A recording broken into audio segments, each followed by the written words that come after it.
दोस्तों, जिनका भी पेपर 18 जनवरी 2026 को है सीपीसीटी का, उन सब के लिए हमने एक यहाँ पे मॉडल पेपर लाया है जिसमें टॉप 150 एमसीक्यू आपको मिलेंगे, जो कि प्रथम और द्वितीय पाली मतलब फर्स्ट और सेकंड शिफ्ट दोनों के लिए मोस्ट इम्पोर्टेंट है। तो चलिए देरी ना करते हुए हम शुरू करते हैं। और एक रिक्वेस्ट है कि अगर आप हमारी पुरानी वीडियो नहीं देखे हैं, क्योंकि अभी तक हमने अपने चैनल में टोटल 24 से 25 वीडियो डाल चुके हैं सीपीसीटी को लेकर के। अगर आप उन वीडियोज़ को नहीं देखे हैं तो उन सब की लिंक हम इस वीडियो के डिस्क्रिप्शन में डाल देंगे, आप वहां से भी देख सकते हैं। और अगर कहीं भी कुछ दिक्कत होती है इस वीडियो में किसी क्वेश्चन को लेकर के, तो आप हमको कमेंट करके पूछ सकते हैं, ठीक है। तो जैसा कि आप स्क्रीन में पहला क्वेश्चन देख पा रहे हैं, MS DOS में डेल कमांड का वास्तविक प्रभाव क्या होता है? सभी फाइलें व फोल्डर डिलीट हो जाते हैं, केवल वर्तमान डायरेक्टरी की सभी फाइलें डिलीट होती हैं, सभी छिपी फाइलें भी डिलीट होती हैं, केवल .exe फाइलें डिलीट होती है। तो इसका करेक्ट आंसर क्या हो जाएगा आपके हिसाब से कमेंट करिएगा, और नहीं पता तो देख लीजिए। इसका करेक्ट आंसर हो जाएगा ऑप्शन नंबर बी, केवल वर्तमान डायरेक्टरी की सभी फाइलें डिलीट होती हैं। जो डेल कमांड है, तो आप वर्तमान में जिस डायरेक्टरी में रहेंगे आप उनके पूरे फाइलों को डिलीट कर सकते हैं डेल कमांड का यूज करके।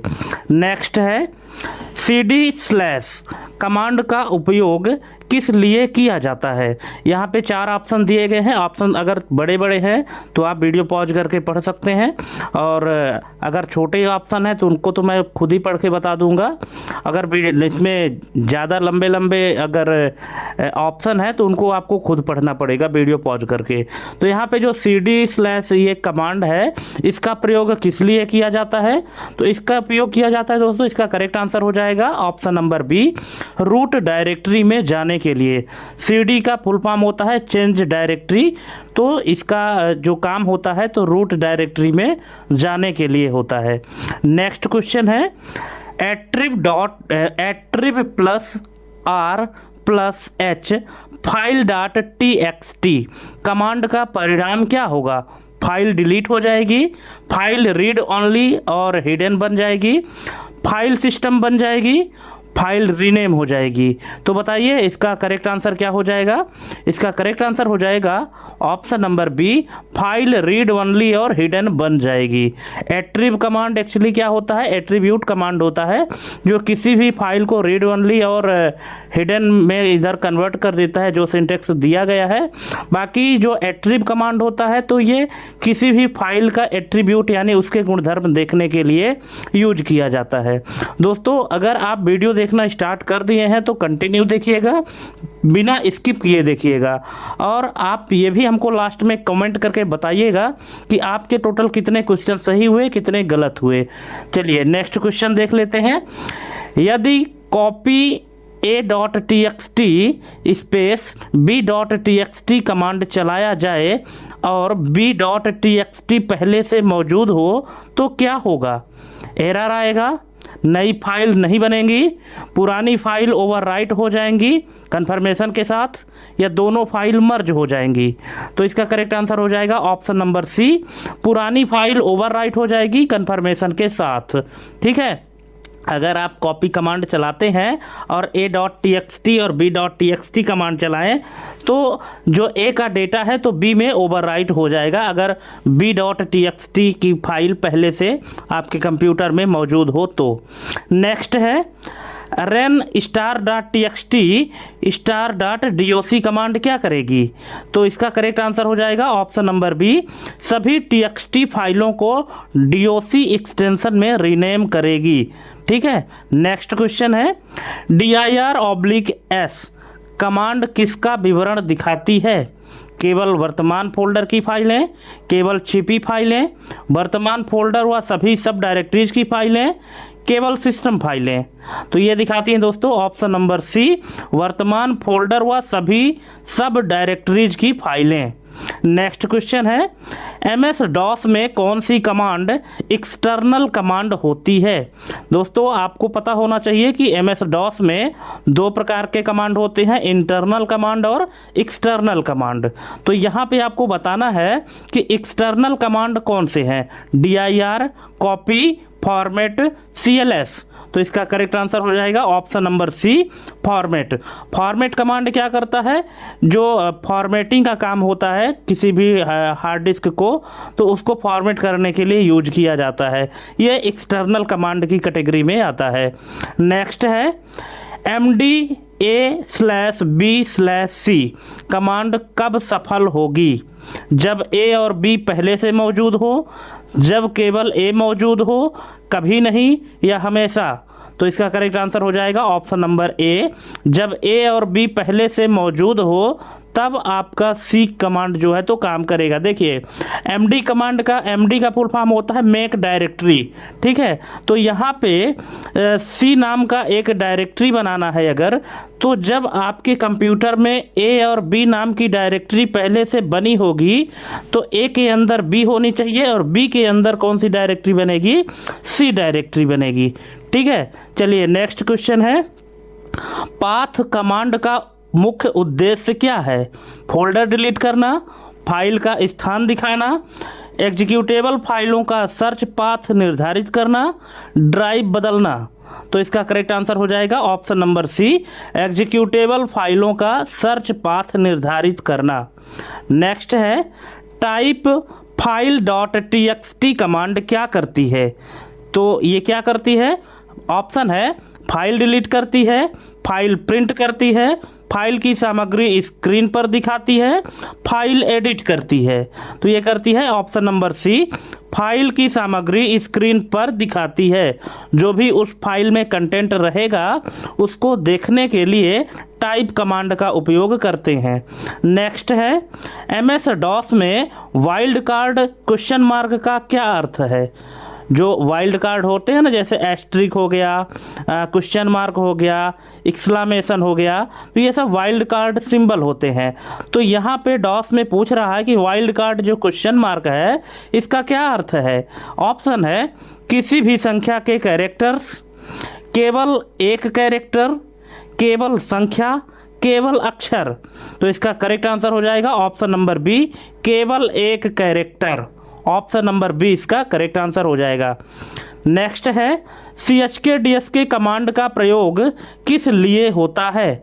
फाइल रीनेम करने के लिए, डिस्क की एरर्स जांचने के लिए, डिस्क फॉर्मेट करने के लिए, फाइल रिकवर करने के लिए। तो इसका करेक्ट आंसर हो जाएगा ऑप्शन नंबर बी, डिस्क की एरर्स जांचने के लिए। CHK DSK का फुल फॉर्म होता है दोस्तों चेकिंग डिस्क, ठीक है। तो डिस्क को चेक करने के लिए यानी जांचने के लिए, एरर्स जांचने के लिए यूज किया जाता है। दोस्तों ये जितने भी क्वेश्चन हैं ये पूरे प्रैक्टिकल बेस्ड क्वेश्चन है जो कि CPCT में इसी लेवल के क्वेश्चन पूछे जाते हैं। और आपको हम बार बार बोलते हैं कि आपका प्रैक्टिकल पार्ट जितना स्ट्रांग होगा आप उतने ही अच्छे नंबर एग्जाम में ला पाएंगे। नेक्स्ट क्वेश्चन है, MS DOS में कौन सी कमांड से स्क्रीन साफ होती है? Clear, erase, CLS, remove. तो इसका करेक्ट आंसर हो जाएगा option number C, CLS।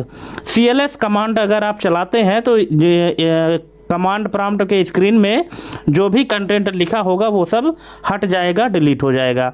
Next है, यदि डेल, फिर यहाँ पे एक पाथ दिया गया है कि C:/data*.doc चलाया जाए तो क्या होगा?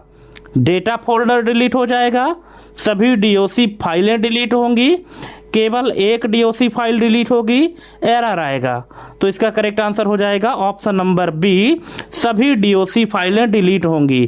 क्यों? क्योंकि यहाँ पे जो वाइल्ड कार्ड लगा है एस्ट्रिक का सिंबल, तो ये बताता है कि जितने भी .doc नाम की फाइलें हैं डेटा डायरेक्टरी के अंदर उन सबको डिलीट करना है, ठीक है। नेक्स्ट क्वेश्चन है, वॉल कमांड क्या दिखाती है?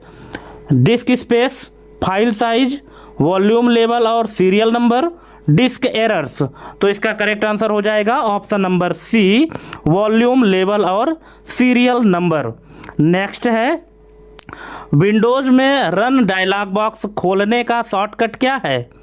Ctrl+R, Ctrl+ESC, Window+R, Alt+R। तो इसका करेक्ट आंसर हो जाएगा option number C, Window+R। Window button के साथ R बटन अगर आप प्रेस करते हैं तो रन का डायलॉग बॉक्स खुल जाएगा। नेक्स्ट है, रन डायलॉग बॉक्स में सीधे कंट्रोल पैनल खोलने के लिए सही कमांड कौन सी है? पैनल, कंट्रोल, Control.exe या CTRL पैनल। तो इसका करेक्ट आंसर हो जाएगा ऑप्शन नंबर बी, कंट्रोल। अगर आपको रन के डायलॉग बॉक्स से डायरेक्ट कंट्रोल पैनल ओपन करना है तो आप रन के डायलॉग बॉक्स में सिर्फ कंट्रोल लिख के और ओके बटन में क्लिक कर दीजिए या कि इंटर बटन प्रेस कर दीजिए तो डायरेक्ट कंट्रोल पैनल ओपन हो जाएगा। नेक्स्ट है, रन डायलॉग बॉक्स में CMD टाइप करने पर क्या खुलता है? तो ये खुलता है दोस्तों command prompt, option number C. Next है, रन डायलॉग बॉक्स में डॉट टाइप कर इंटर दबाने पर क्या खुलेगा? डेस्कटॉप, माई कंप्यूटर, वर्तमान यूजर का होम फोल्डर, रिसाइकल बिन। तो इसका करेक्ट आंसर हो जाएगा ऑप्शन नंबर सी, वर्तमान यूजर का होम फोल्डर। नेक्स्ट है, रन डायलॉग बॉक्स में कैल्क कमांड का उपयोग किस लिए होता है? कैलेंडर खोलने के लिए, कैलकुलेटर खोलने के लिए, कैलकुलेशन फाइल बनाने के लिए, स्प्रेडशीट खोलने के लिए। तो इसका करेक्ट आंसर हो जाएगा ऑप्शन नंबर बी, कैलकुलेटर खोलने के लिए। नेक्स्ट है, रन डायलॉग बॉक्स में services.msc कमांड का प्रयोग किस लिए किया जाता है? सिस्टम फाइल दिखाने के लिए, स्टार्टअप प्रोग्राम देखने के लिए, विंडोज सर्विसेज मैनेज करने के लिए, टास्क मैनेजर खोलने के लिए। तो इसका यूज होता है दोस्तों option number C, Windows services manage करने के लिए। नेक्स्ट है, रन डायलॉग बॉक्स में ms कॉन्फ़िग कमांड का मुख्य उद्देश्य क्या है? सिस्टम की रैम जांचना, सिस्टम कॉन्फ़िगरेशन और स्टार्टअप ऑप्शन बदलना, सिस्टम फॉर्मेट करना या सिस्टम रिस्टोर करना। तो इसका करेक्ट आंसर है option number B, system configuration और स्टार्टअप ऑप्शंस बदलना। नेक्स्ट है, रन डायलॉग बॉक्स में शट डाउन -S-T0 कमांड का क्या प्रभाव होगा?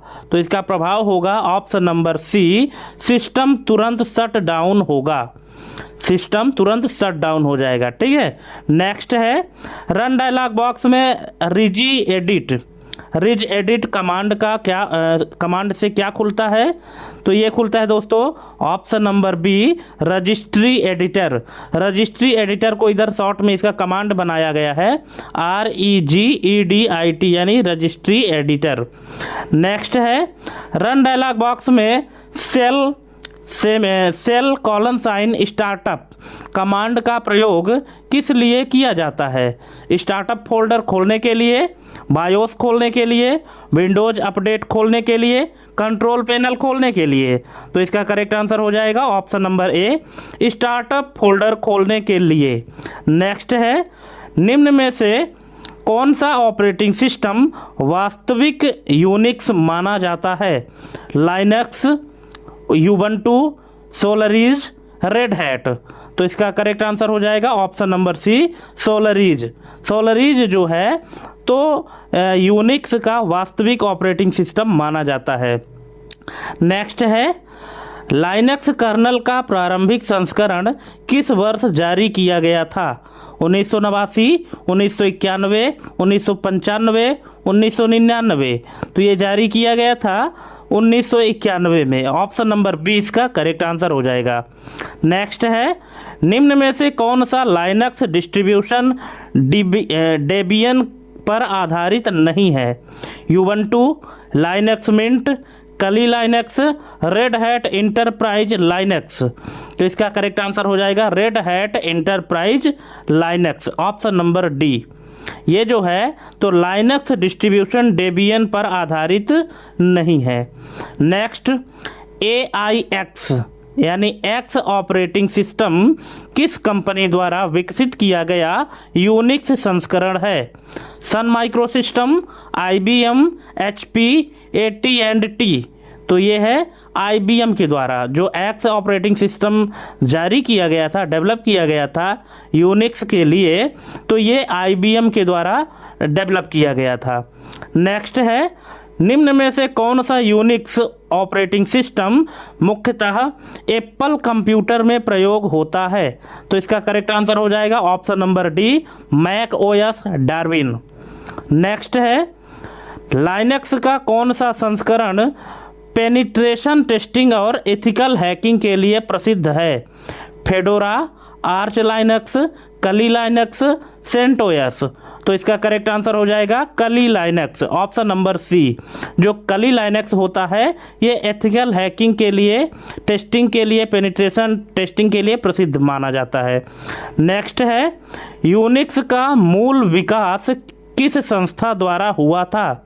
मिट, Bell Labs, AT&T, IBM research, Stanford university.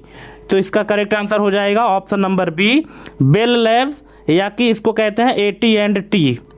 Next है, निम्न में से कौन सा Linux distribution rolling release model का अनुसरण करता है?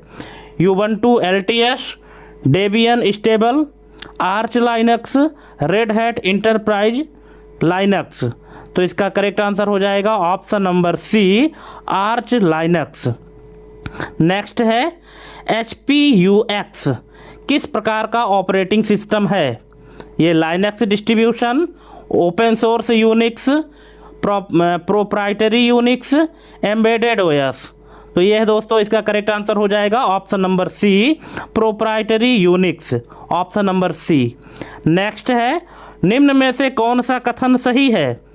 लाइनक्स और यूनिक्स दोनों समान है, लाइनक्स यूनिक्स का लाइसेंस्ड वर्जन है, लाइनक्स यूनिक्स लाइक है पर यूनिक्स नहीं है, लाइनक्स यूनिक्स लाइनक्स का मॉडिफाइड वर्जन है।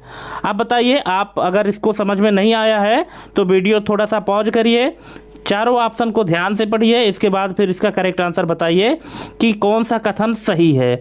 तो इसका करेक्ट आंसर हो जाएगा option number C, Linux Unix like है पर यूनिक्स नहीं है। नेक्स्ट है, सिंगल यूनिक्स स्पेसिफिकेशन, जिसको शॉर्ट में SUS कहते हैं, ठीक है। तो सिंगल यूनिक्स स्पेसिफिकेशन का पालन करने वाला ऑपरेटिंग सिस्टम क्या कहलाता है? तो इसको कहते हैं option number C, certified Unix. Next है, निम्न में से कौन सा लाइनक्स डिस्ट्रीब्यूशन मूल रूप से रेड हैट पर आधारित नहीं है? CentOS, Rocky Linux, Alma Linux, Fedora. तो इसका करेक्ट आंसर हो जाएगा Fedora, option number D. Next, निम्न में से कौन सा कथन मैक OS के यूनिक्स आधार को सबसे सही रूप दर्शाता है? तो ये दर्शाता है option number C, Mac OS Darwin kernel पर आधारित है जो यूनिक्स सर्टिफाइड है। नेक्स्ट है, निम्न में से कौन सा यूनिक्स संस्करण मुख्यतः मिशन क्रिटिकल इंटरप्राइज सर्वर के लिए प्रसिद्ध है? सोलरिज, HPUX, AIX, FreeBSD। तो इसका करेक्ट आंसर हो जाएगा ऑप्शन नंबर सी, AIX यानी X। नेक्स्ट है, लाइनक्स डिस्ट्रीब्यूशन को यूनिक्स क्यों नहीं कहा जा सकता? यहाँ पे चार ऑप्शन दिए गए हैं।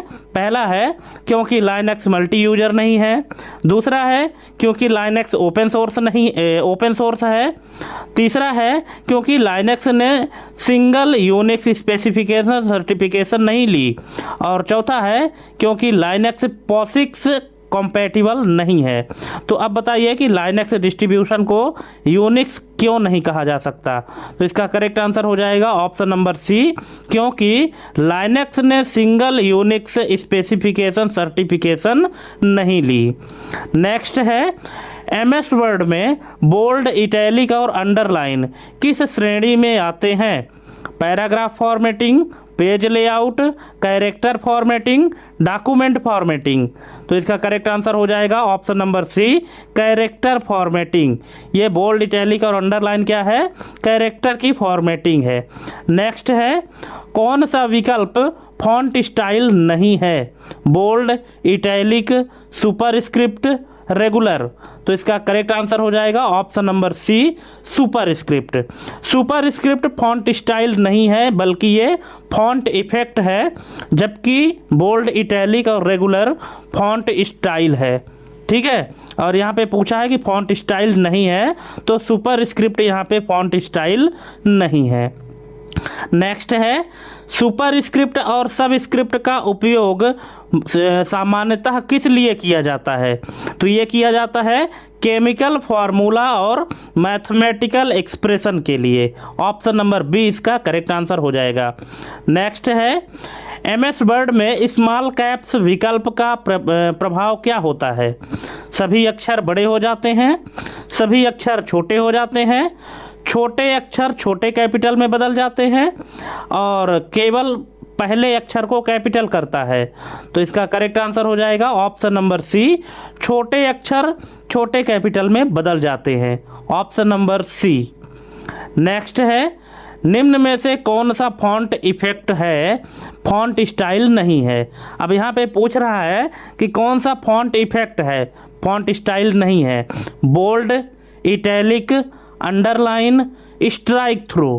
तो इसका करेक्ट आंसर हो जाएगा option number D, strikethrough. Strikethrough क्या होता है?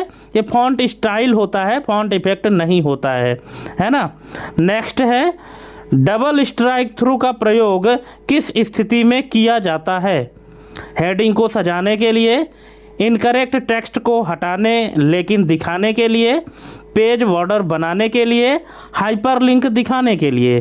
तो इसका करेक्ट आंसर हो जाएगा option number B, incorrect text को हटाने लेकिन दिखाने के लिए, है ना।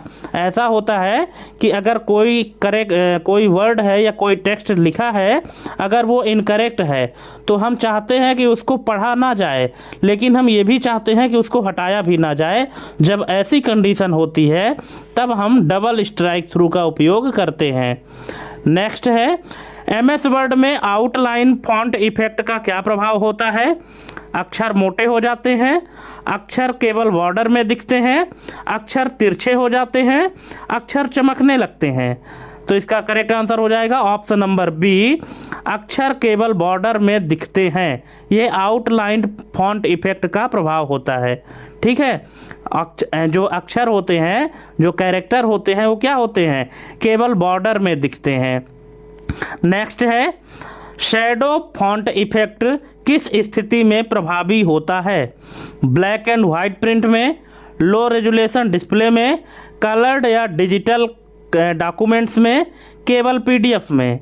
तो इसका करेक्ट आंसर हो जाएगा ऑप्शन नंबर सी, कलर्ड या डिजिटल डॉक्यूमेंट्स में शैडो इफेक्ट ज़्यादा प्रभावी होते हैं।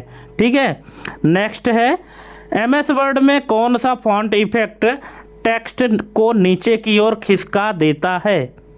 एमएस वर्ड में कौन सा फॉन्ट इफेक्ट टेक्स्ट को नीचे की ओर खिसका देता है?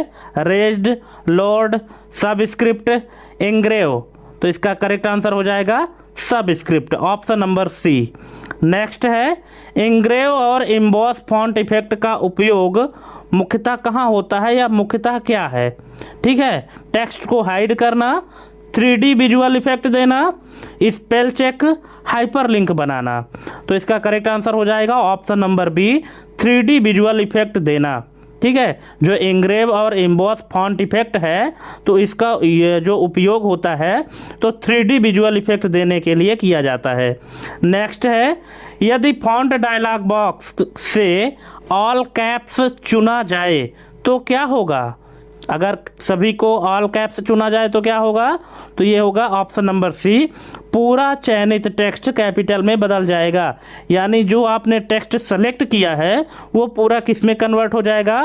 कैपिटल लेटर में। नेक्स्ट है, निम्न में से कौन सा विकल्प font dialog box control D में उपलब्ध नहीं होता है? Kerning, font colour, paragraph spacing, text effect. तो इसका करेक्ट आंसर हो जाएगा option number C, paragraph spacing. Option number C इसका करेक्ट आंसर हो जाएगा। दोस्तों क्वेश्चन टोटल प्रैक्टिकल बेस्ड हमने यहाँ पे लाए हैं, आपको बोर नहीं होना है, कंटिन्यू वीडियो देखना है और लास्ट तक 150 प्रश्न हमने यहाँ पे दिया है, तो आपको टोटल 150 प्रश्न देखने हैं और आपको लास्ट में ये भी कमेंट करना है ईमानदारी के साथ कि आपके कितने नंबर सही हुए, कितने गलत हुए, ठीक है। और बाकी वीडियो जो पिछली वीडियो है उन सभी को भी आप देखिए, और अगर वीडियो अच्छी लगे तो अपने दोस्तों के बीच में भी शेयर किया करिए और चैनल को भी सब्सक्राइब कर लिया करिए यार, आप लोग सब्सक्राइब नहीं करते हैं। जिस हिसाब से व्यूज जाता है तो उसके हिसाब से आप लोग सब्सक्राइब नहीं करते, तो प्लीज़ वीडियो को सब्सक्राइब भी कर दिया, चैनल को हमारे सब्सक्राइब भी कर दिया करें, ठीक है। चलिए नेक्स्ट है, कर्निंग का संबंध किससे है? Line spacing, character spacing, word spacing, paragraph spacing. तो इसका संबंध है option number B, character spacing, ठीक है। दो कैरेक्टर के बीच में जो स्पेस मैनेज करते हैं उसको कर्निंग कहा जाता है, ठीक है। ऑप्शन नंबर बी इसका करेक्ट आंसर हो जाएगा। कैरेक्टर स्पेसिंग की बात कर रहे हैं दोस्तों, वर्ड स्पेसिंग की नहीं, ठीक है। वर्ड और कैरेक्टर दोनों अलग अलग हैं, ठीक है। कई सारे कैरेक्टर मिलकर एक वर्ड बनते हैं और जो कैरेक्टर है वो अलग अलग, जैसे ए बी सी डी ये सब कैरेक्टर हैं, ठीक है। चलिए नेक्स्ट क्वेश्चन है, MS वर्ड में अंडरलाइन स्टाइल बदलने का विकल्प कहाँ मिलता है? तो ये मिलता है option number B, font group से अंडरलाइन ड्रॉप डाउन में। नेक्स्ट है, यदि किसी टेक्स्ट पर सुपरस्क्रिप्ट और सबस्क्रिप्ट दोनों लागू कर दिए जाएं तो क्या होगा? दोनों एक साथ लागू हो जाएंगे, एरर आएगा, अंतिम लगाया गया इफेक्ट लागू होगा, टेक्स्ट गायब हो जाएगा। तो इसका करेक्ट आंसर हो जाएगा ऑप्शन नंबर सी, अंतिम लगाया गया इफेक्ट लागू होगा। क्योंकि देखिए आप दोनों को एक साथ तो लगा नहीं सकते हैं, ठीक है। तो सुपर स्क्रिप्ट और सब स्क्रिप्ट दोनों अलग अलग चीज़ें हैं। अगर आप दोनों चीज़ें लागू करते हैं तो जो इफेक्ट आप लास्ट में लागू करेंगे तो वही इफेक्ट इसमें अप्लाई हो जाएगा जो अंतिम में आप लगाएंगे। अंतिम में चाहे आप सब स्क्रिप्ट लगाएं या सुपर स्क्रिप्ट लगाएं, जो भी अंतिम में लगाएंगे वही यहाँ अप्लाई हो जाएगा। नेक्स्ट है, वेब ब्राउज़र का मुख्य कार्य क्या है? तो इसका मुख्य कार्य है option number B, web server से डेटा प्राप्त कर उसे प्रदर्शित करना। नेक्स्ट है, निम्न में से कौन सा पहला लोकप्रिय ग्राफिकल वेब ब्राउज़र था? Netscape Navigator, Internet Explorer, Mosaic, Opera. तो इसका करेक्ट आंसर हो जाएगा Mosaic, option number C. Next है, वेब ब्राउज़र में कैश का मुख्य उद्देश्य क्या होता है? तो इसका मुख्य उद्देश्य है option number C, web page को तेज़ी से लोड करना। ऑप्शन नंबर सी इसका करेक्ट आंसर हो जाएगा।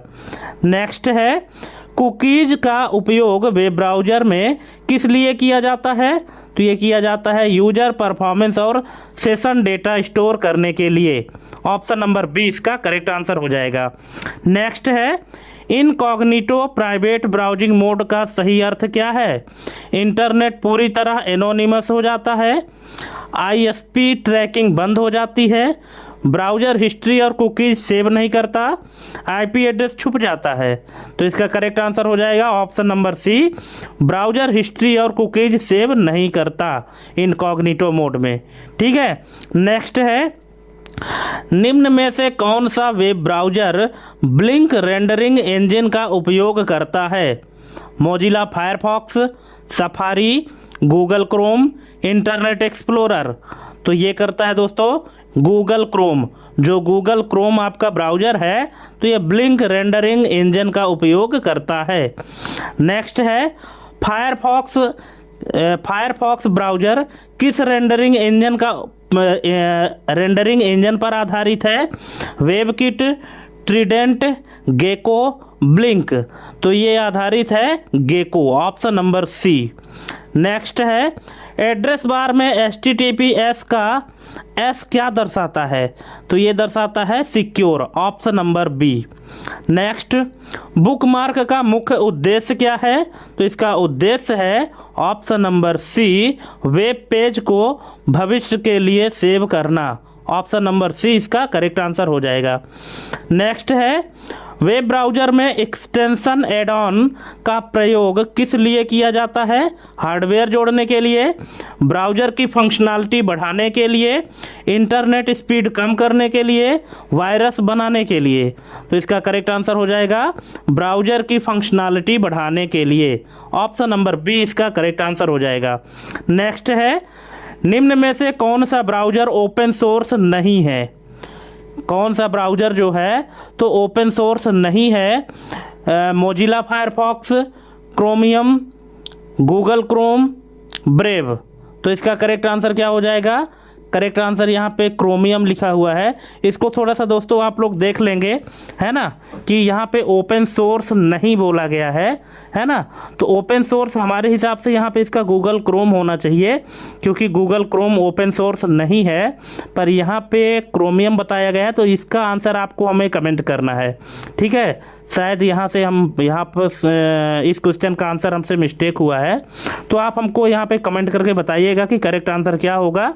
अदरवाइज हम ही आपको यहाँ पे बता देंगे, ठीक है। मुझे इस क्वेश्चन के आंसर में थोड़ा सा डाउट लग रहा है, इसलिए मैं ऐसा बोल रहा हूँ, ठीक। चलिए नेक्स्ट क्वेश्चन देख लेते हैं। ब्राउज़र में पॉपअप ब्लॉकर का मुख्य कार्य क्या है? एड्स दिखाना, न्यू टैब खोलना, अनचाहे पॉपअप विंडोज को रोकना, इंटरनेट बंद करना। तो इसका करेक्ट आंसर है अनचाहे पॉपअप विंडोज को रोकना, option number C. Next, web browser किस प्रोटोकॉल का उपयोग कर वेब पेजेस प्राप्त करता है? FTP, SMTP, HTTP या HTTPS, POP3। तो इसका करेक्ट आंसर हो जाएगा ऑप्शन नंबर सी, HTTP या HTTPS। नेक्स्ट, यदि ब्राउज़र कैश क्लियर कर दिया जाए तो क्या प्रभाव पड़ेगा? तो इसका प्रभाव होगा ऑप्शन नंबर सी, वेबसाइट पहली बार की तरह धीमी लोड होगी। ऑप्शन नंबर सी इसका करेक्ट आंसर हो जाएगा। अगर ब्राउज़र कैश क्लियर कर दिया जाता है तो वेबसाइट पहली बार की तरह धीमी लोड होगी, ठीक है। नेक्स्ट है, वेब ब्राउज़र और सर्च इंजन में मुख्य अंतर क्या है? वेब ब्राउज़र और सर्च इंजन में क्या अंतर है? दोनों समान है। ब्राउज़र इंटरनेट है, ब्राउज़र सॉफ्टवेयर है, सर्च इंजन वेब सर्विस है। सर्च इंजन बिना ब्राउज़र के चलता है। तो इसका करेक्ट आंसर हो जाएगा option number C, browser software है और सर्च इंजन वेब सर्विस है, ठीक है। नेक्स्ट है, निम्न में से कौन सा गाइडेड ट्रांसमिशन मीडिया है? Radio wave, microwave, optical fibre, infrared. तो इसका करेक्ट आंसर है optical fibre, option number C. Next, coaxial cable में डेटा ट्रांसमिशन किस माध्यम से होता है? तो ये होता है दोस्तों कॉपर कंडक्टर और शील्ड के बीच, ऑप्शन नंबर सी। नेक्स्ट है, ट्विस्टेड पेयर केबल में ट्विस्टिंग का मुख्य उद्देश्य क्या है? तो इसका मुख्य उद्देश्य है option number C, electromagnetic interference कम करना। जो EMI है, इलेक्ट्रोमैग्नेटिक इंटरफेरेंस, इसको कम करना मुख्य उद्देश्य है ट्विस्टिंग का, ठीक है। जो ट्विस्टिंग किया जाता है, एक दूसरे के ऊपर लपेटा जाता है ना, मरोड़ के, उसी को ट्विस्टेड कहा जाता है, ठीक है। तो इसका जो मुख्य उद्देश्य है वो यही है कि इलेक्ट्रोमैग्नेटिक इंटरफेरेंस को कम करना। नेक्स्ट है, निम्न में से कौन सा अनगाइडेड मीडिया का उदाहरण है? UTP, STP, coaxial, satellite. तो इसका करेक्ट आंसर है satellite, option number D. Next, optical fibre में डेटा किस रूप में ट्रांसमिट होता है? तो ये होता है लाइट सिग्नल के रूप में, ऑप्शन नंबर सी। जो ऑप्टिकल फाइबर केबल में डेटा ट्रांसमिट होता है तो ये लाइट सिग्नल के रूप में ट्रांसमिट होता है। नेक्स्ट है, सिंगल मोड फाइबर की विशेषता क्या है? कम दूरी कम बैंडविड्थ, लंबी दूरी अधिक बैंडविड्थ, अधिक नॉइज या मोटा कोर। तो इसका करेक्ट आंसर हो जाएगा ऑप्शन नंबर बी, लंबी दूरी अधिक बैंडविड्थ, ठीक है। सिंगल मोड फाइबर की जो विशेषता है तो ये यही है कि लंबी दूरी अधिक bandwidth, option number B. Next है, मल्टी मोड फाइबर की तुलना में सिंगल मोड फाइबर क्यों बेहतर है? सस्ती होती है, कम एटेन्यूएशन होता है, अधिक नॉइज होता है, या इंस्टॉलेशन आसान होता है। तो इसका करेक्ट आंसर है ऑप्शन नंबर बी, कम अटेन्यूएशन होता है। नेक्स्ट है, निम्न में से कौन सा केबल लैन में सबसे अधिक उपयोग होता है? Coaxial, optical fibre, UTP twisted pair, satellite. तो इसका करेक्ट आंसर है यूटीपी ट्विस्टेड पेयर यानी ultra twisted pair, option number C. Next है, माइक्रोवेव ट्रांसमिशन में लाइन ऑफ साइट आवश्यक क्यों होता है? स्पीड बढ़ाने के लिए, नॉइज कम करने के लिए, सिग्नल एटेन्यूएशन कम करने के लिए, ऑब्स्टेकल से बचने के लिए। तो इसका करेक्ट आंसर है ऑब्स्टेकल्स से बचने के लिए लाइन ऑफ साइट की आवश्यकता होती है। ऑप्शन नंबर डी इसका करेक्ट आंसर हो जाएगा। नेक्स्ट है, निम्न में से कौन सा अनगाइडेड मीडिया सबसे अधिक दूरी तय कर सकता है? Infrared, radio wave, microwave, optical fibre. तो ये है radio wave, option number B. Next है, शील्ड ट्विस्टेड पेयर एसटीपी यानी शील्ड ट्विस्टेड पेयर केबल का उपयोग कब किया जाता है? तो ये किया जाता है option number B, high EMI environment के लिए, ऑप्शन नंबर बी। नेक्स्ट है, फाइबर ऑप्टिक केबल में ईएमआई से प्रभावित क्यों नहीं होती? तो इसका रीजन है ऑप्शन नंबर बी, क्योंकि इसमें कोई इलेक्ट्रिकल सिग्नल नहीं होता, option number B. Next, satellite communication किस प्रकार का मीडिया है? गाइडेड, अनगाइडेड, हाइब्रिड या वायर्ड? तो ये है unguided media, option number B. Next है, इंफ्रारेड ट्रांसमिशन की सीमा क्या है? बहुत लंबी दूरी, लाइन ऑफ साइट और छोटी दूरी, किसी भी बाधा से नहीं रुकती, समुद्र के अंदर उपयोग। तो इसका करेक्ट आंसर है लाइन ऑफ साइट और छोटी दूरी, ऑप्शन नंबर बी। नेक्स्ट है, कोएक्सियल केबल की बैंडविड्थ किससे अधिक होती है? तो ये होती है ट्विस्टेड पेयर से। जो कोएक्सियल केबल की बैंडविड्थ है तो ट्विस्टेड पेयर से अधिक होती है। नेक्स्ट है, ऑप्टिकल फाइबर में टोटल इंटरनेट रिफ्लेक्शन का प्रयोग क्यों होता है? तो इसका करेक्ट आंसर हो जाएगा ऑप्शन नंबर ए, लाइट को बाहर निकलने से रोकने के लिए। नेक्स्ट, निम्न में से कौन सा अनगाइडेड मीडिया एटमॉस्फेरिक कंडीशंस से अधिक प्रभावित होता है? तो ये है microwave, option number C. Next है, डेटा सिक्योरिटी के दृष्टिकोण से सबसे सुरक्षित मीडिया कौन सा है? Radio wave, microwave, twisted pair, optical fibre. तो ये है optical fibre, option number D. Next, Bluetooth किस प्रकार के ट्रांसमिशन मीडिया का उपयोग करता है? Infrared, microwave, radio wave, optical fibre. तो ये करता है रेडियो वेव का, ऑप्शन नंबर सी। जो ब्लूटूथ है, ब्लूटूथ के माध्यम से जो ट्रांसमिशन करते हैं तो रेडियो वेव का यूज करता है मीडिया के लिए। नेक्स्ट है, गाइडेड मीडिया को बाउंडेड मीडिया क्यों कहा जाता है? तो इसका रीजन है ऑप्शन नंबर बी, क्योंकि इसमें सिग्नल सीमित पथ में चलता है।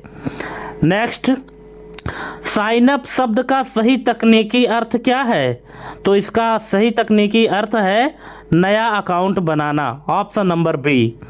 नेक्स्ट, साइन इन और लॉग इन में मुख्य अंतर क्या है?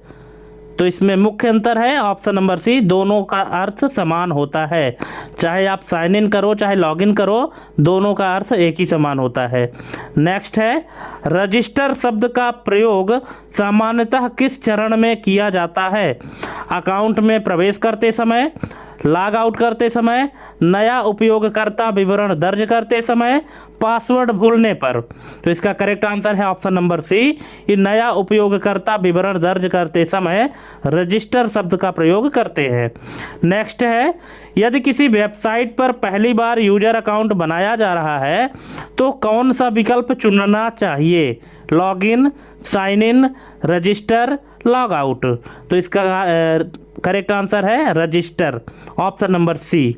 Next, sign in with Google का तात्पर्य क्या है? तो इसका तात्पर्य है option number B, Google account से अन्य सेवा में प्रवेश करना, ऑप्शन नंबर बी। नेक्स्ट है, यदि यूजर ने अकाउंट बना लिया है तो अगली बार उसे कौन सा विकल्प चुनना होगा? तो अगली बार उसे साइन इन या लॉग इन का विकल्प चुनना होगा, ऑप्शन नंबर सी। नेक्स्ट है, क्रिएट अकाउंट विकल्प का अर्थ किससे संबंधित है? Log in, sign in, sign up register या लॉग आउट? तो इसका करेक्ट आंसर है sign up register, option number C. जो क्रिएट अकाउंट होता है या तो आप साइन अप करेंगे या तो रजिस्टर करेंगे, ठीक है। नेक्स्ट है, लॉगिन प्रक्रिया में सामान्यतः कौन सी जानकारी आवश्यक होती है? नाम और पता, यूजर आईडी और पासवर्ड, मोबाइल नंबर और ओटीपी, केवल ईमेल? तो ये है यूजर आईडी और password, option number B.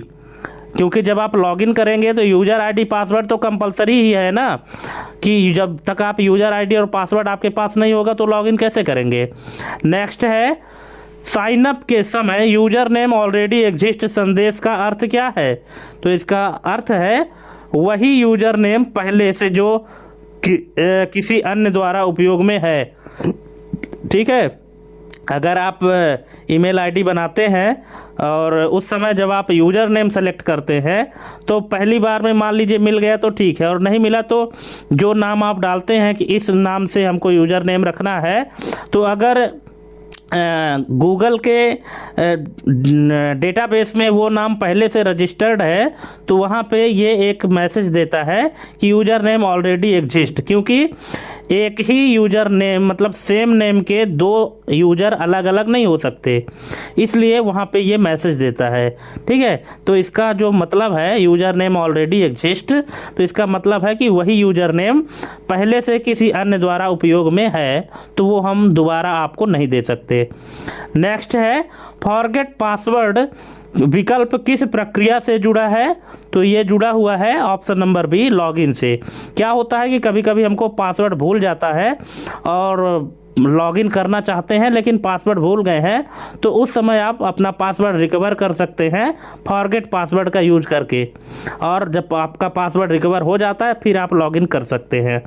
Next है, निम्न में से कौन सा क्रम सही है?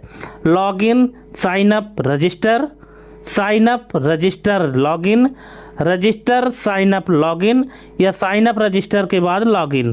तो इसका करेक्ट आंसर हो जाएगा option number D, sign up register login. या तो आप साइन अप या रजिस्टर करिए, इसके बाद फिर लॉगिन कर दीजिए।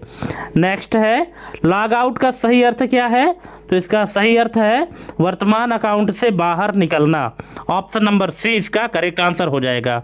नेक्स्ट है, यदि किसी ऐप में ऑलरेडी हैव एन अकाउंट लिखा हो तो आगे कौन सा विकल्प अपेक्षित होता है? तो इसका अगला जो विकल्प आएगा वो आएगा लॉगिन या sign in, option number C. Next है, लॉगिन फेल्ड इनवैलिड क्रेडेंशियल का अर्थ क्या है? तो इसका अर्थ है कि यूजर नेम या पासवर्ड गलत है, ऑप्शन नंबर सी। नेक्स्ट है, ओटीपी आधारित प्रवेशित को क्या कहा जाता है? तो इसको कहते हैं मल्टी फैक्टर ऑथेंटिकेशन या 2FA, टू फैक्टर ऑथेंटिकेशन इसको कहते हैं, ऑप्शन नंबर बी। नेक्स्ट है, लॉगिन के समय कैप्चा क्यों दिखाया जाता है? तो इसको इसलिए दिखाया जाता है ताकि बोट से सुरक्षा के लिए, ऑप्शन नंबर बी। नेक्स्ट है, ऑटो लॉगिन सुविधा का अर्थ क्या है? इसका अर्थ है ऑप्शन नंबर बी, बार बार यूजर नेम पासवर्ड डाले बिना लॉगिन कर जाना या प्रवेश कर जाना। नेक्स्ट है, निम्न में से कौन सा विकल्प लॉगिन प्रक्रिया का भाग नहीं है? User name, password, date of birth, OTP? तो इसका करेक्ट आंसर है डेट ऑफ बर्थ। नेक्स्ट है, यदि किसी यूजर ने कभी अकाउंट बनाया ही नहीं है तो लॉगिन क्यों असफल होगा? तो इसका असफल इसलिए होगा क्योंकि ऑप्शन आएगा कि अकाउंट मौजूद नहीं है, ठीक है, option number B. Next, sign up और रजिस्टर में व्यावहारिक अंतर क्या होता है? तो इसका करेक्ट आंसर है ऑप्शन नंबर सी। दोनों का अर्थ लगभग समान होता है, ठीक है। चाहे आप साइन अप कीजिए, चाहे आप रजिस्टर कीजिए, आपको वहाँ पे अपनी जानकारी भरनी ही पड़ेगी, इसलिए दोनों का अर्थ लगभग एक समान ही होता है। नेक्स्ट है SDLC यानी सॉफ्टवेयर डेवलपमेंट लाइफ साइकिल का सही क्रम क्या है।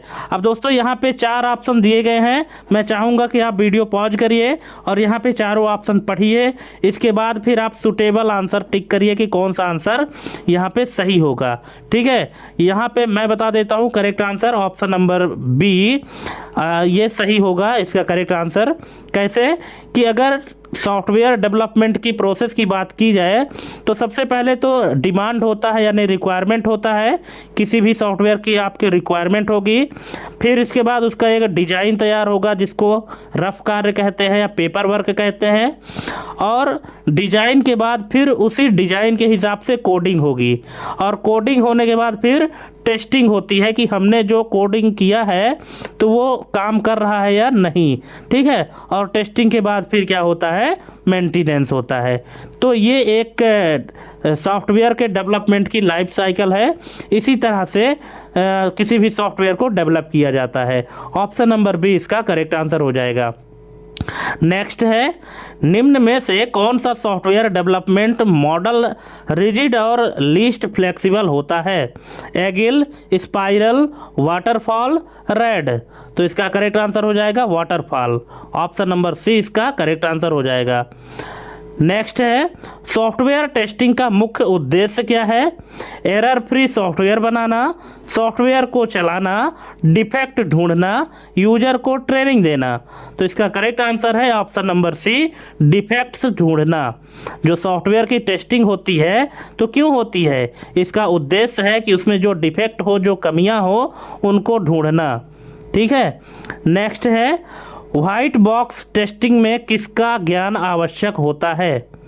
जो टेस्टिंग होती है तो कई लेवल की होती है ना, तो व्हाइट बॉक्स टेस्टिंग में किसका ज्ञान आवश्यक होता है।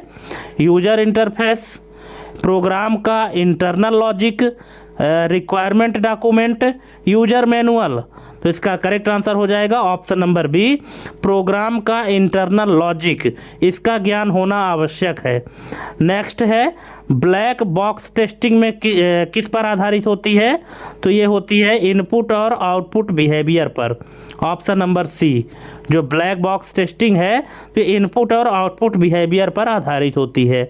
नेक्स्ट है निम्न में से कौन सा टेस्टिंग स्तर सबसे पहले किया जाता है।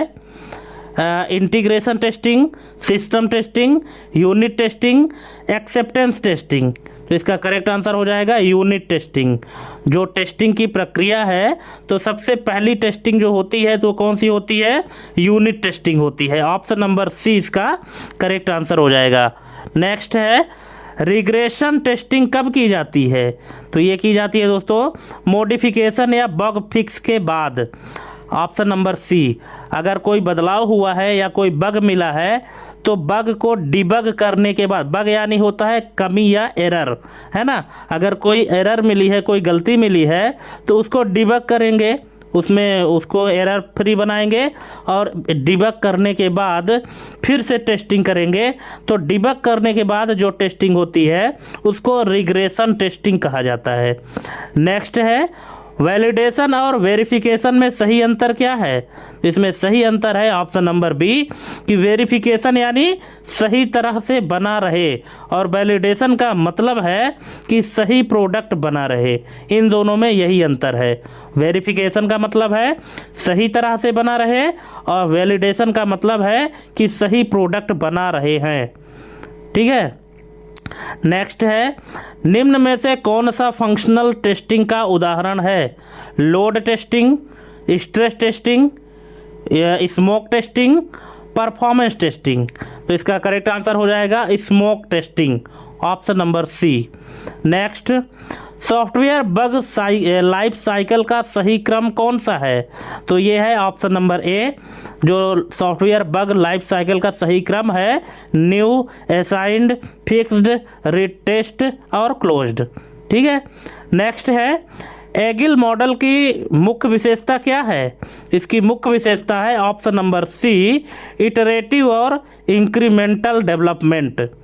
नेक्स्ट, निम्न में से कौन सा नॉन फंक्शनल टेस्टिंग है? तो ये है performance testing, option number C. Performance testing जो है तो नॉन फंक्शनल है और बाकी सभी फंक्शनल टेस्टिंग है। नेक्स्ट है, अल्फा टेस्टिंग कौन करता है? End user, tester in real environment, developer in house testing team, third party company. तो ये अल्फा टेस्टिंग कौन करता है दोस्तों? ये करता है डेवलपर या इन हाउस टेस्टिंग टीम। जो डेवलप कर रहा है ना, तो वही टेस्टिंग करता है और उसके द्वारा जो टेस्टिंग की जाती है उसको अल्फा टेस्टिंग कहते हैं। ठीक है। नेक्स्ट है, बीटा टेस्टिंग कहाँ की जाती है? दो प्रकार की यहाँ पे टेस्टिंग बताया है, अल्फा टेस्टिंग, बीटा टेस्टिंग। तो अल्फा टेस्टिंग क्या होती है? जो डेवलप करता है वही टेस्ट करता है। और बीटा टेस्टिंग कहाँ होती है? तो ये होती है क्लाइंट या एंड यूजर इन्वायरमेंट में, जिसके लिए आप सॉफ्टवेयर बना के दिए हैं। तो जब आप पहली बार उसको सॉफ्टवेयर देंगे तो वो खुद भी टेस्ट करेगा, तो उसकी जो टेस्टिंग होती है उसको बीटा टेस्टिंग कहते हैं। ठीक है, ये आपको ध्यान रखना है, अल्फा और बीटा। नेक्स्ट है, टेस्ट केस में कौन सा तत्व अनिवार्य नहीं है? Input data, expected result, actual result, compiler name. तो इसका करेक्ट आंसर है option number D, compiler name. ये जो है तो मैंडेटरी नहीं है। ठीक है, बाकी सभी मैंडेटरी हैं, लेकिन जो कंपाइलर नेम है वो अनिवार्य नहीं है कि हम किससे कंपाइल करके दिए हैं। नेक्स्ट है, सॉफ्टवेयर क्वालिटी एश्योरेंस यानी SQA, सॉफ्टवेयर क्वालिटी एश्योरेंस का उद्देश्य क्या है? इसका उद्देश्य है प्रोसेस को इम्प्रूव कर क्वालिटी सुनिश्चित करना, ऑप्शन नंबर सी। नेक्स्ट है, निम्न में से कौन सा स्टैटिक टेस्टिंग का उदाहरण है? तो ये है code review, option number B. Code review जो होता है उसको स्टैटिक टेस्टिंग कहा जाता है। नेक्स्ट है, कौन सा टेस्टिंग अप्रोच टेस्टर को सिस्टम की जानकारी नहीं होती पर आधारित होती है? तो ये है black box, option number C. Option number C इसका करेक्ट आंसर हो जाएगा, ब्लैक बॉक्स टेस्टिंग। ठीक है, इसमें क्या होता है कि टेस्टर को सिस्टम की जानकारी नहीं होती है कि किस तरह से अंदर इसमें काम किया गया है। नेक्स्ट है, सॉफ्टवेयर टेस्टिंग में डिफेक्ट लीकेज का अर्थ क्या है? तो इसका अर्थ है डिफेक्ट का प्रोडक्शन में पता चला जाना, डिफेक्ट का प्रोडक्शन में चला जाना। ये डिफेक्ट लीकेज का अर्थ होता है कि जो डिफेक्ट है तो वो प्रोडक्शन में चला जाना, ऑप्शन नंबर बी। नेक्स्ट, निम्न में से कौन सा कथन सही है? तो इसमें से कौन सा कथन सही है? चार ऑप्शन दिए गए हैं। टेस्टिंग के सभी बग्स समाप्त हो जाते हैं, टेस्टिंग से सभी बग्स समाप्त हो जाते हैं। दूसरा है, टेस्टिंग से डिफेक्ट्स की उपस्थिति दिखाई जाती है, अनुपस्थिति नहीं। टेस्टिंग केवल डेवलपर करता है, टेस्टिंग केवल कोडिंग के बाद होती है। तो अब बताइए इसका करेक्ट आंसर क्या होगा? इसका करेक्ट आंसर हो जाएगा ऑप्शन नंबर बी कि टेस्टिंग से डिफेक्ट की उपस्थिति दिखाई जाती है, अनुपस्थिति नहीं, ऑप्शन नंबर बी। नेक्स्ट है, हैकिंग शब्द का सही तकनीकी अर्थ क्या है? तो इसका सही अर्थ है ऑप्शन नंबर सी, सिस्टम की कमजोरियों का पता लगाना। यही हैकिंग शब्द का सही टेक्निकल अर्थ होता है। नेक्स्ट है, इथिकल हैकर का मुख्य उद्देश्य क्या है? तो इसका मुख्य उद्देश्य है ऑप्शन नंबर सी, सुरक्षा कमजोरियों की पहचान कर सुधार करना, ऑप्शन नंबर सी। नेक्स्ट है, निम्न में से कौन सा हैकर अनुमति के साथ कार्य करता है? Black hat, grey hat, white hack, script kiddie. तो इसका करेक्ट आंसर है option number C, white hat. White hat hacker क्या करता है? अनुमति के साथ कार्य करता है, ऑप्शन नंबर सी। नेक्स्ट है, ब्लैक हैट हैकर किस श्रेणी में आता है? लीगल और इथिकल, केवल सीखने वाला, मैलिशियस और इलीगल, सरकारी अधिकारी, तो ये आता है दोस्तों मैलिशियस और इलीगल। जो इलीगल तरीके से हैकिंग करते हैं, बिना अनुमति के हैकिंग करते हैं, उनको ब्लैक हैट हैकर कहा जाता है। नेक्स्ट है ग्रे हैट हैकर की विशेषता क्या है, तो ये है ऑप्शन नंबर सी कि अनुमति के बिना कमजोरी ढूंढता है पर नुकसान नहीं करता। ठीक है, जैसे हालांकि ये ऐसा करना नहीं चाहिए, बिना अनुमति के नहीं वो करना चाहिए, लेकिन अनुमति के बिना कमजोरी ढूंढता है लेकिन नुकसान नहीं करता है। कौन सा? Grey hat hacker. नेक्स्ट है फिशिंग किस प्रकार का साइबर अटैक है, तो ये है option number C social engineering आधारित। ऑप्शन नंबर सी इसका करेक्ट आंसर हो जाएगा। जो फिशिंग है तो ये सोशल इंजीनियरिंग आधारित साइबर अटैक है। नेक्स्ट है सोशल इंजीनियरिंग अटैक का मुख्य लक्ष्य क्या होता है, तो इसका मुख्य लक्ष्य है मानव यानी human behaviour. Option number C. Next है निम्न में से कौन सा मालवेयर की श्रेणी में नहीं आता, वायरस, वॉर्म, ट्रोजन, फायरवॉल, तो ये है फायरवॉल। फायरवॉल नहीं है, बाकी तो सभी ये वायरस के ही नाम है, वायरस, वॉर्म, ट्रोजन। ठीक है, ये सब मालवेयर की कैटेगरी के हैं, लेकिन फायरवॉल नहीं है। नेक्स्ट है ट्रोजन हॉर्स की विशेषता क्या है, स्वयं फैलता है, स्वयं रिप्लिकेट करता है, वैध प्रोग्राम जैसा दिखता है या केवल ईमेल से आता है, तो इसकी विशेषता है ऑप्शन नंबर सी वैध प्रोग्राम जैसा दिखता है। कौन? Trojan horse. Option number C. Next brute force attack का अर्थ क्या है, इसका अर्थ है ऑप्शन नंबर बी सभी संभावित कॉम्बिनेशन आजमाना। जो संभावित कॉम्बिनेशन है पासवर्ड के लिए, वो सभी संभावित कॉम्बिनेशन आजमाना ब्रूट फोर्स अटैक का अर्थ होता है। Option number B. नेक्स्ट निम्न में से कौन सा उपाय ब्रूट फोर्स अटैक से बचाव में सहायक है, तो ये है option number C account lockout policy. Option number C. Next key logger का उद्देश्य क्या होता है, नेटवर्क मॉनिटर करना, कीबोर्ड इनपुट रिकॉर्ड करना, स्क्रीन कैप्चर करना, सिस्टम अपडेट करना, तो इसका करेक्ट आंसर हो जाएगा कीबोर्ड इनपुट रिकॉर्ड करना। Option number B. नेक्स्ट है निम्न में से कौन सा साइबर क्राइम का उदाहरण है, तो ये है unauthorised data access. Option number C. Unauthorised तरीके से अगर कोई डेटा एक्सेस किया जाता है तो उसको साइबर क्राइम का माना जाता है। नेक्स्ट है टू फैक्टर ऑथेंटिकेशन का उद्देश्य क्या है, तो इसका उद्देश्य है सुरक्षा की एक अतिरिक्त परत जोड़ना। Option number B.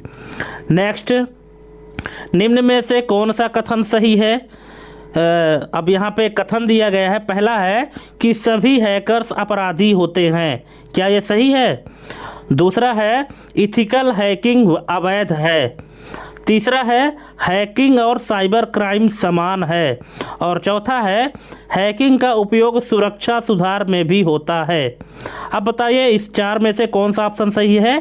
थोड़ा सा आप यहाँ पे वीडियो पॉज कर सकते हैं, चारों ऑप्शन को बड़े ध्यान से पढ़िएगा, इसके बाद फिर करेक्ट आंसर सोचिए कि क्या होगा। यहाँ पे इसका करेक्ट आंसर हो जाएगा ऑप्शन नंबर डी कि हैकिंग का जो उपयोग है तो सुरक्षा सुधार में भी होता है। एक्चुअली जब भी हैकिंग का नाम आता है तो लोगों के दिमाग में बस एक ही चीज़ गूंजने लगती है कि किसी के साथ धोखाधड़ी हुआ है, लेकिन ऐसा नहीं है। हैकिंग का मतलब ये नहीं होता कि सिर्फ धोखाधड़ी, हैकिंग का उपयोग जो है तो सुरक्षा सुधार में भी होता है। इसीलिए जो पहला ऑप्शन है वो गलत है, क्योंकि सभी हैकर अपराधी नहीं होते हैं, है ना। अभी आपने पिछले क्वेश्चन में देखा था कि white hat hacker, black hat hacker, ठीक है, तो आखिर हैं तो सभी हैकर ही, लेकिन सभी हैकर अपराधी नहीं होते हैं। इथिकल हैकिंग अवैध है, ये गलत है एकदम से, क्योंकि इथिकल हैकिंग जो है तो वैध है ना, इसकी पढ़ाई होती है। हैकिंग और साइबर क्राइम समान है, ये भी एकदम से गलत है।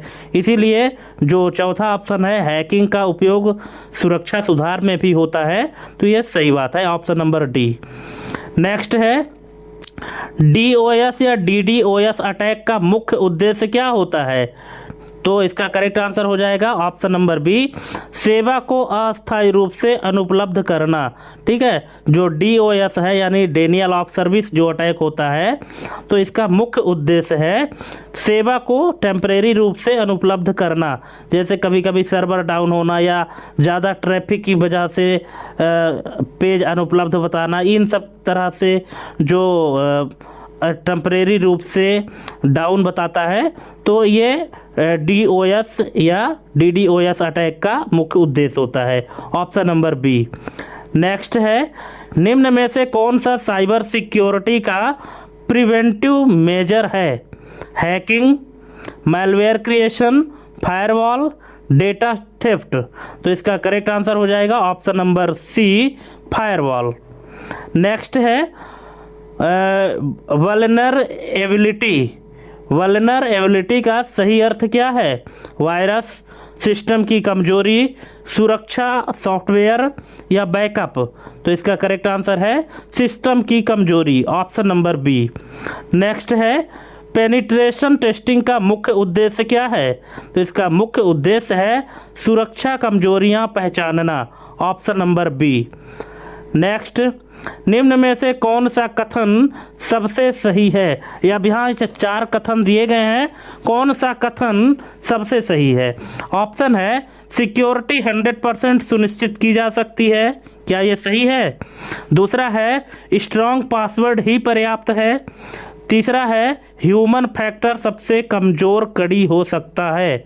और चौथा है, एंटीवायरस सभी अटैक्स रोक देता है। अब बताइए कि कौन सा इसमें सही है। ठीक है, तो इसका करेक्ट आंसर हो जाएगा option number C, human factor सबसे कमज़ोर कड़ी हो सकता है। ये सही बात है। ठीक है, ये कथन यहाँ पे एकदम से सही है कि ह्यूमन फैक्टर जो है तो कमज़ोर हो सकता है, इसकी ये कड़ी कमज़ोर हो सकती है। बाकी ये सिक्योरिटी 100% सुनिश्चित नहीं की जा सकती दोस्तों। स्ट्रॉन्ग पासवर्ड ही पर्याप्त नहीं है। ठीक है, एंटीवायरस सभी अटैक को नहीं रोक पाता है, क्योंकि दिन प्रतिदिन जो है तो नए नए वायरस जो है तो एग्जीक्यूट हो रहे हैं, तो इसलिए एंटीवायरस सभी अटैक्स को नहीं रोक सकता, सभी हैकर को नहीं रोक सकता है। ठीक है, तो यहाँ पे जो सबसे सही कथन है वो है ह्यूमन फैक्टर सबसे कमज़ोर कड़ी हो सकता है।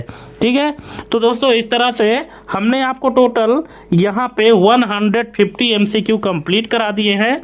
अब आपको कमेंट करना है कि ये क्वेश्चन का सेशन आपको कैसा लगा, और अगर वीडियो अच्छी लगी हो तो चैनल को सब्सक्राइब करना ना भूलें, और अपने दोस्तों के बीच में भी शेयर करें। और अगर किसी भी क्वेश्चन में कोई डाउट है तो आप हमसे कमेंट करके पूछ सकते हैं। ठीक है, तो थैंक्स फॉर वाचिंग हमारी ये कंप्लीट वीडियो देखने के लिए, और मिलते हैं अगले वीडियो में। जो अगले डेट के लिए वीडियो होगी उस वीडियो के साथ हम मिलेंगे। तो आज के लिए बस इतना है, और देखते रहिए, सीखते रहिए और तैयारी करते रहिए। आप सभी को एग्ज़ाम के लिए best of luck. Thank you.